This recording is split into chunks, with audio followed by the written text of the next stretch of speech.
Hello and welcome to the Star Wars Order 66 Toys Sons of the Order podcast. I'm Joey, here to try and guide some of the madness. To my left, we've got... I'm Jeff.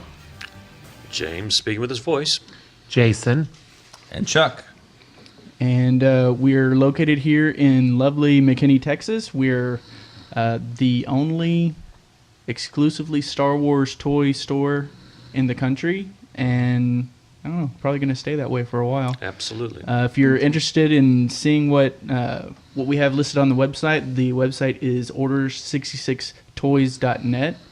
And with that, we'll kick it over to Jeff with today's topic. What do we got, Jeff? Well, we finished on our favorite Star Wars characters the last time. I don't think we finished completely... We finished with what we were ending with our least favorite favorite characters. And you and I never got to say what our least favorite Well, movies were. and Liam and I had a debate. The master debaters were going at it. Yes, we had a debate, and that's not over.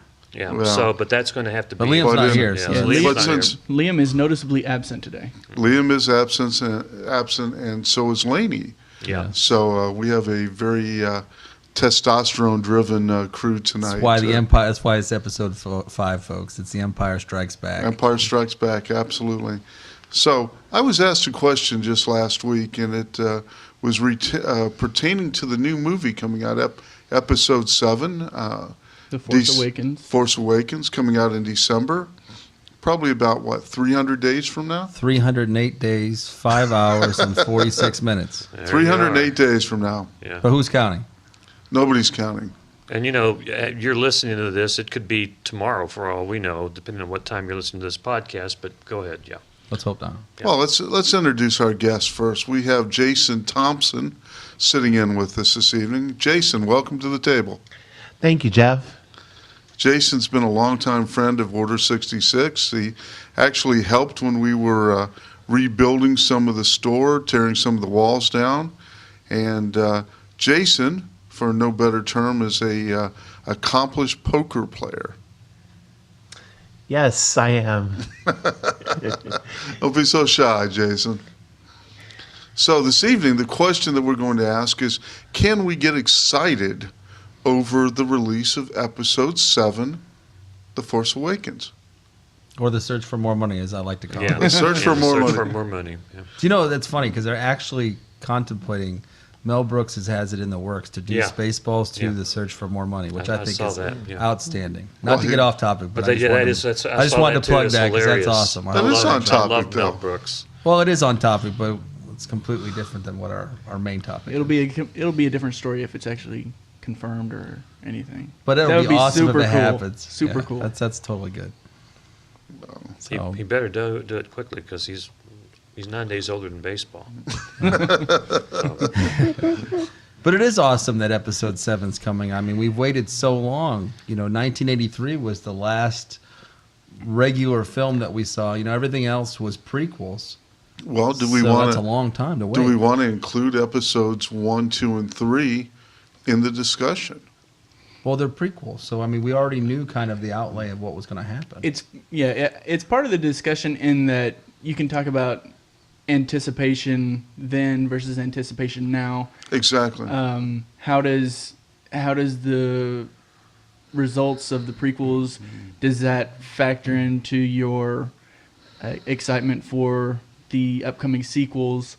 That's all part of it. Well, let's look at first, what do we know about Episode 7? Little or nothing. It's the 7th episode. It is the 7th episode, but there's been a huge amount of security around this, around the project. In fact, we don't even know if The Force Awakens is the actual name yet, do we? Yes, that is a confirmed. That has been confirmed. Yes, The Force Awakens is a confirmed title. It would be really crazy if they changed it at this point.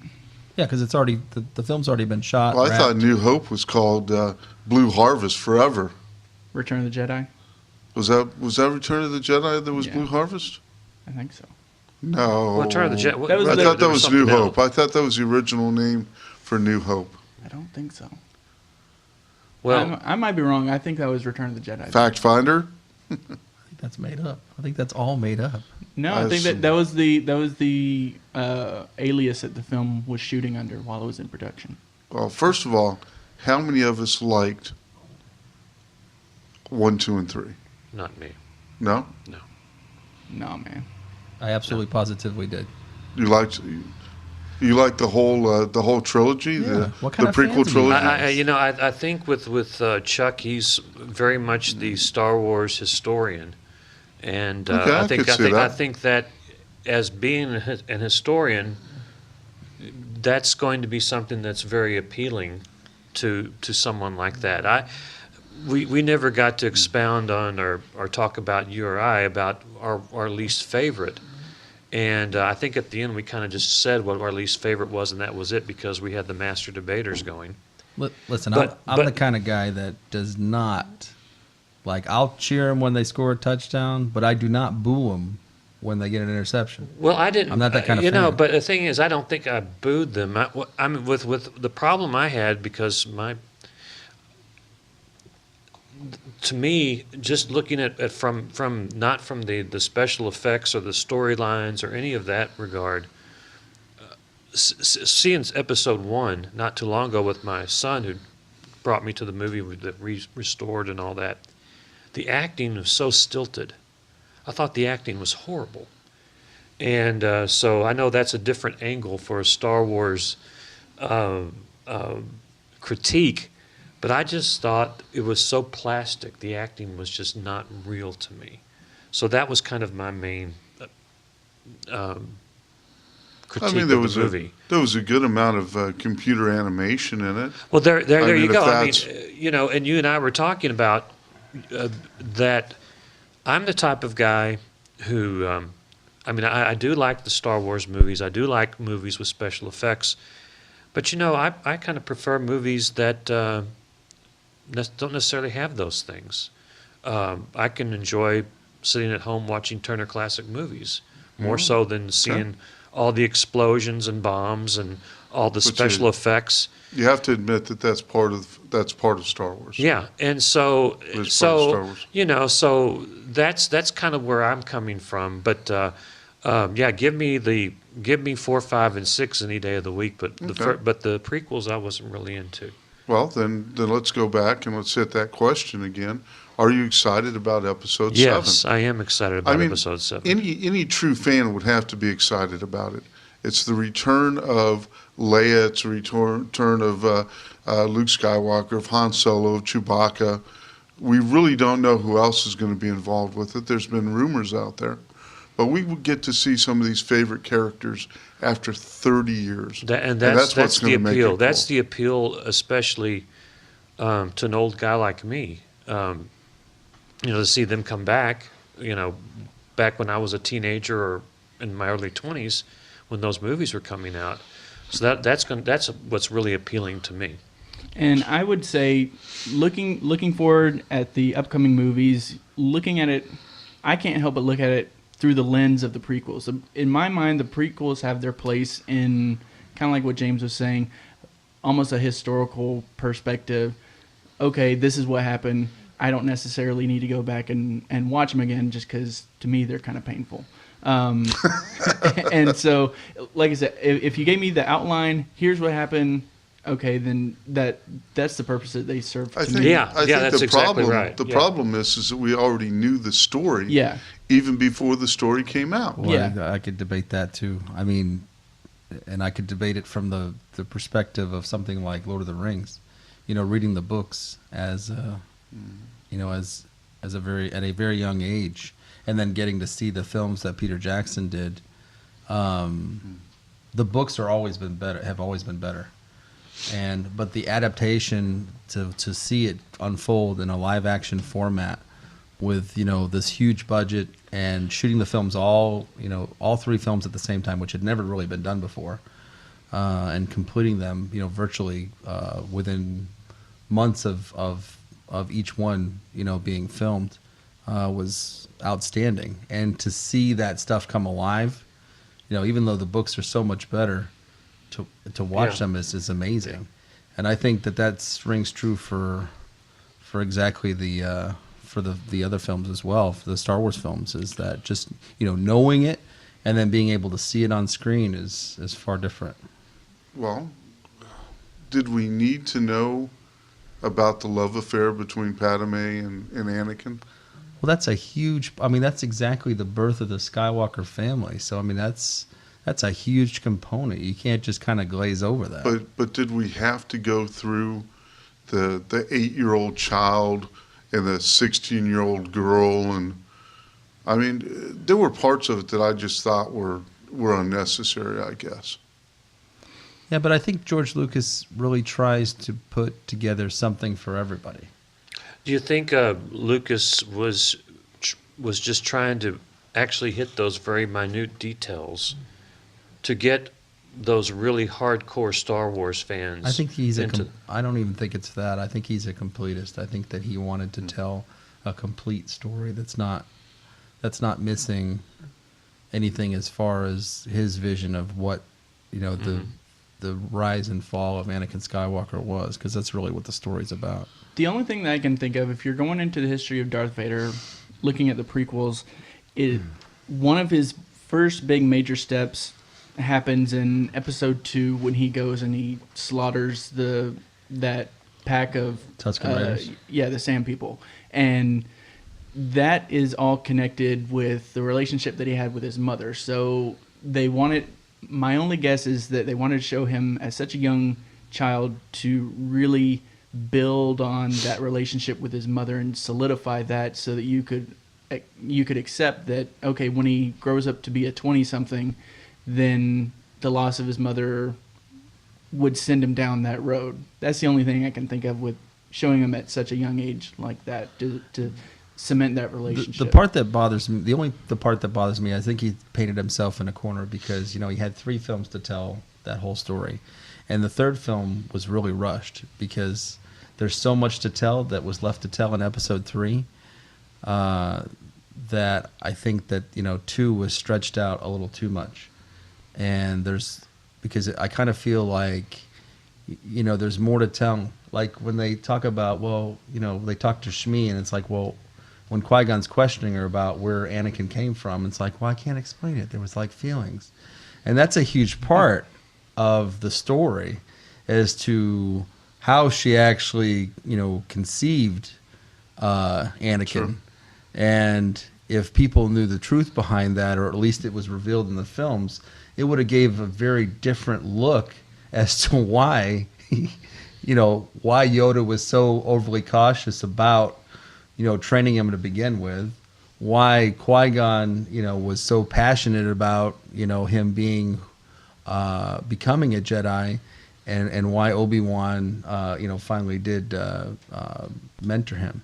So, that's a huge thing that got glazed over, and I think that's lost in that love story scene, sequence in Episode 2.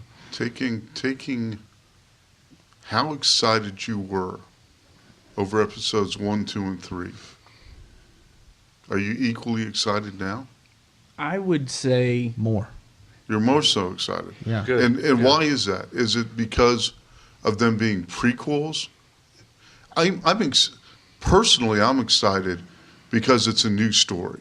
We're not talking prequels. We're talking an extension of the actual storyline. That's a very good point. And that's an excellent point. The only problem is all those stories, 100 years after Jedi, have already been written. So, and that kind of touches what we went on a little bit last time with the doing away of the expanded universe, is that it does, as much as I hate to see all that go away, it does allow for the movies to go into completely uncharted territory, so they're not beholden to all that or not stuff. Or not. But yeah, we'll see which direction they end up going, if they end up preserving any of it. But at this point, it's all just up in the air. I think you just nailed it for me, Jeff. I think the newness of it all, even though it's taking an old thing with the we're bringing back Hamill and bringing those people back. But so even though we're kind of bringing back some of the old, it is a new story. It is a new story, and that's a very good point. When episode 1 or 2 or 3 came out, though, we weren't running an all Star Wars store. Okay, now for me, yes, that's a good. That's even we a live better in Star point. Wars now, so that is even a better point. But what was yes. exciting about episode 1? You had a pod race. I would argue that back then in 1998, 97, 99, that whole era, you would have had the exact same level of excitement if it had been a sequel or a prequel. People were just nuts over the fact that it was a new Star Wars movie. Yeah, because we hadn't seen a film since 1983. There were lines. There were long lines. Yeah. There were lines around the block. There were lines around the theater. I remember I was there. We camped out. We did all the things that all the other, Star Wars, fans did. Yeah, I'm just saying that all those lines, all that anticipation was still going to be there just strictly because it had Star Wars in the title. It didn't matter that it was going backwards or if it was going forwards. Well, all I know is I am definitely much more excited to see the direction that the story goes in without knowing the story. And another excellent point that Chuck made was, having a store sure helps build the excitement as well. Well, we're talking this stuff almost every single day. I know. Hey, I do though. I do have mixed feelings about episode 7 because I don't want to see him old.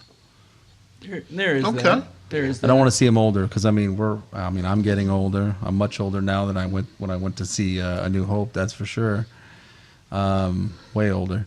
And Harrison Ford is much older now. Carrie Fisher's much older. Well, you know what? Can I approach it from a different angle as someone who's doesn't listen to any music that was made after 1980 or 81. I thought when I first saw Paul McCartney, and Paul was at the time I saw him, he was 60. I thought, he's going to be an old man. It's going to be kind of disappointing.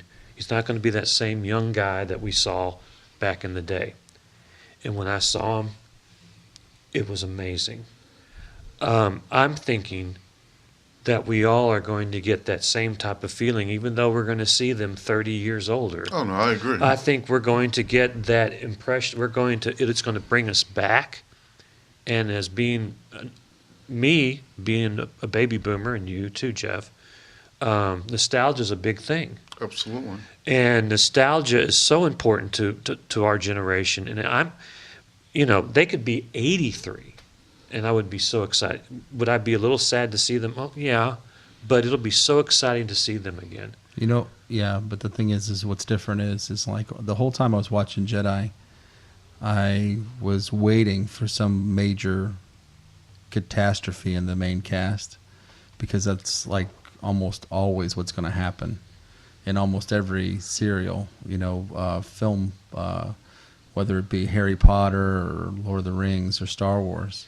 And to my delight, it didn't happen in Jedi. But it's going to happen this time. And I will be very sad. Like, Han Solo is likely to die in the film. Well, Harrison Ford was pushing for Empire. Han Solo to make that sacrifice at the end of Empire. That's true. And it was kind of sort of begrudgingly that he came back for He was Jedi. begged. He was begged to. Yeah. And then he wanted it to happen in Jedi, and George Lucas talked him into not doing that. And so it wouldn't surprise me if that happened. I can pretty much guarantee you it's going to happen. I think you need to look at also the fact that how great is it, how really amazing it is. I mean, we're talking, this has been 32 years ago, and that main little cast of characters are still alive, that they can come back and be one more time. I mean, it just blows my mind to see Fleetwood Mac is touring, and they're all alive, and they're all together right now. I mean, they did so much cocaine and drugs on their tours and their lifestyles, and to see them back touring the United States and Canada, and they're all alive and they're all performing, and well, Carrie Fisher had a bad drug problem. Oh, no one in Star Wars ever did any drugs or alcohol. But it's just, but to me, again, it just comes with the lifestyle. Talking as a baby boomer, as baby boomers, we're getting more nostalgic.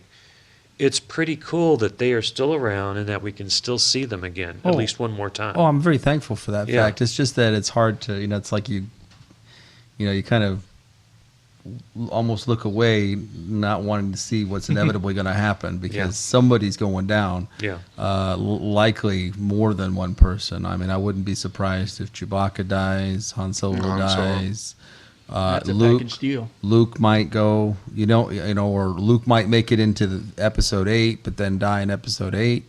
We know they got to pass the torch on to the younger generation. We know it's part of the story, though. Yeah. You know it's part of the story. It's written all over the place, so it's basically just a time to live, a time to die. Happen. Well, going into these movies, nostalgia is going to be just all over the place. I mean, who didn't get a little jump in their heart in the new trailer when the Millennium Falcon comes busting out in that shot at the end? I was just going to say that. And we were actually open that day. We were having a cosplay day at the store. In case we didn't mention it, 111 South Chestnut in McKinney, Texas. By the water tower. By the water tower in downtown McKinney. But if you'd like to send a message in or question for, I know it's early, but if you'd like to send a message or a question in for us, it's order66unleashed at yahoo.com. But okay, you got off. You were talking about it was a cosplay that we were doing the cosplay day, and I'm sorry. We had the video of when it came out. It was the morning that the trailer came out. Yeah, fantastic. Yeah, we were playing it on the big screen in the back room here. People were applauding. People were tearing up. Yeah. They were crying. It was touching. It was emotional. It was very special. And my eyes. Thank you for that input, Jason. my eyes teared up when I actually saw the Millennium Falcon the first time. And I know Kevin Smith is a big Star Wars nerd, and he actually got invited to the set, and he had a great description of when they took him in to the Millennium Falcon set, and him getting to go up and hang out for a little bit on there. That's just like every 8-year-old's dream who grew up watching the movies, and that's what he said. It just felt like he was instantly transported back to like when he was 10 years old, getting to go up and actually stand on the set and do all that. Well, there's definitely an agreement that this is a big frickin' deal that's coming up. And no, not from outside. I mean, the movie and everyone looked outside when I said that. No, oh yeah, there's the car lights. Yeah, don't come in. Anyway, that was the Falcon from. Was that the Falcon? We're just looking on. Oh, okay, but this is and again, someone who's kind of new to this. I'm meeting more and more customers and talking to more and more people, and I really didn't realize how significant all this really was. I knew it was important to a certain amount of people, but it's important to a lot of people, kids, adults, and it's been a pleasure talking to them and meeting them and learning all these things. So it's a big deal. This is the way that I'm going to look at it. Going back to the original question of can we be excited?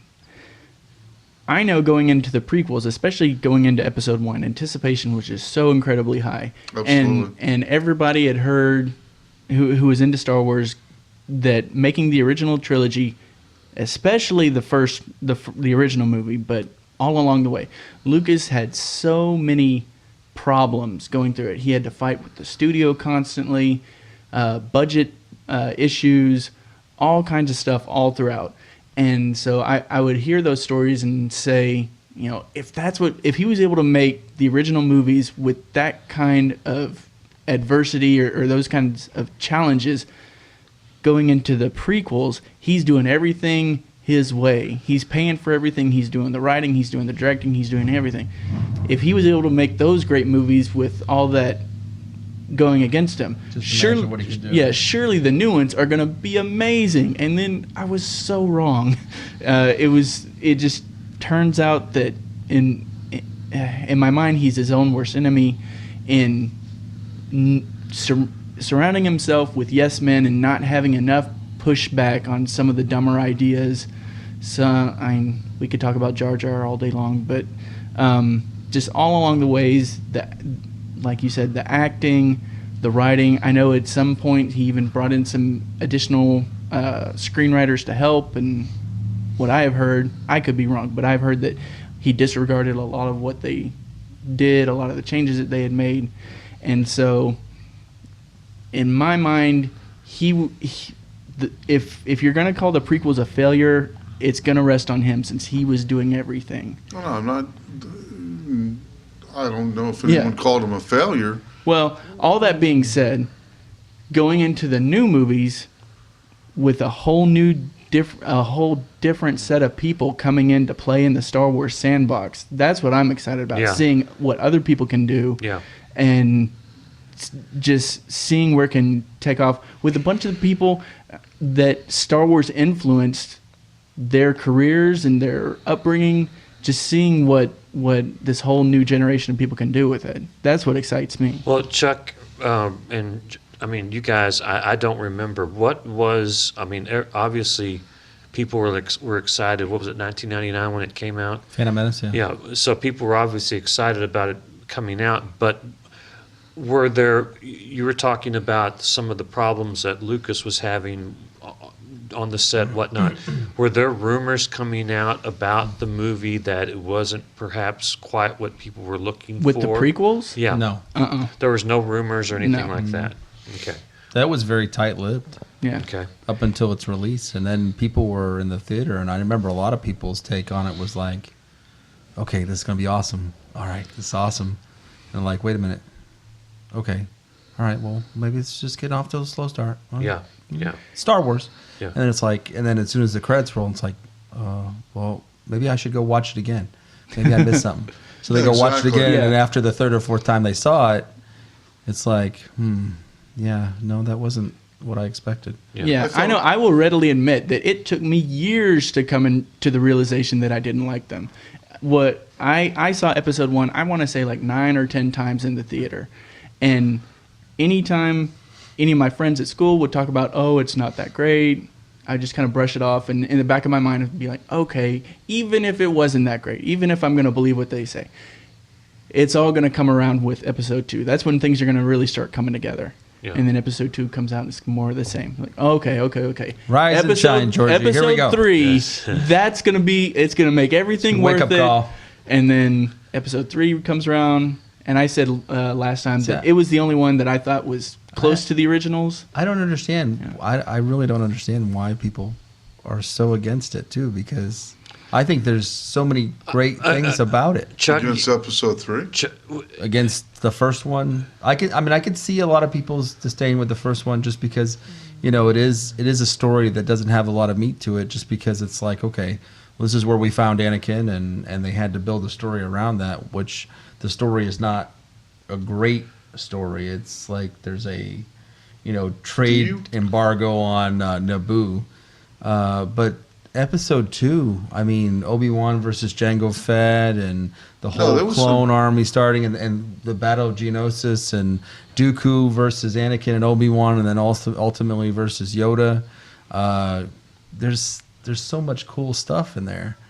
I enjoyed it. And again, I mean, but are you? Go ahead. I'm sorry. Are you looking forward to seeing 7? Absolutely, but I'm not any more looking forward to it, I think, than I was to any of them. In the fact that it's another Star Wars movie that I get to see. I enjoyed each one of them, and I enjoyed going to see them multiple times. I enjoyed the day that they came out on media, whether it was Blu-ray or DVD. Well, first it was DVD, obviously, because then I got to own a copy, and that was huge for me because then I could watch it anytime I wanted, and that was probably even bigger to me than the actual release of the movie because then I got to really sit down, watch it, enjoy it. Well, I just have to attribute that for you, Chuck. I know we're running out of time, but I just think we need to attribute that, in my opinion, because you dissect it and break it down so well. And again, we were talking about the Star Wars historian. Yes, a lot of people know a lot about Star Wars. A lot of people do. But there's more to it than just that. And I think you're in that next category. I mean, there's a lot of people who know about World War II, but there's very few who know, the historians that know the minute details. But if Liam were here, he'd pick it apart. Well, yeah, he's another one, though.